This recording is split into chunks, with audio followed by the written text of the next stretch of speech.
We're still viewing at basal nuclei structures. Let me bring out another specimen. This time it's transverse, no? Or cross-sectional cut. So this will be the superior part. No? This is the inferior aspect right here. You can see the temporal lobe, and we have the sylvian fissure right there. So let me adjust the position. This now is the frontal lobe, occipital lobe right here. You can see the inferior horn of the lateral ventricle right there, and that slit-like space is part of the anterior horn for the lateral ventricle. So we're still going to identify parts of the basal nuclei here. So this one is the caudate nucleus, no?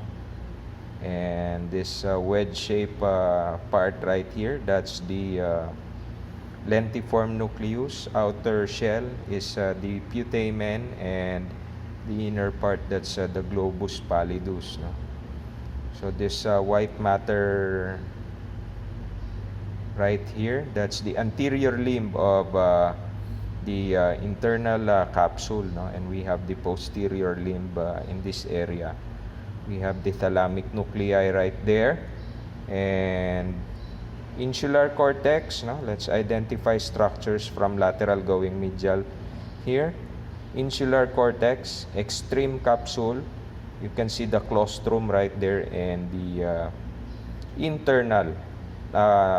external capsule rather, because the internal capsule will be right here.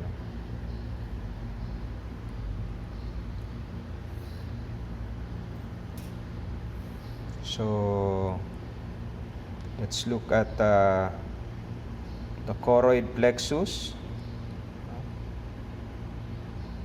which forms CSF in the inferior horn. Let's bring in the superior part of our specimen here.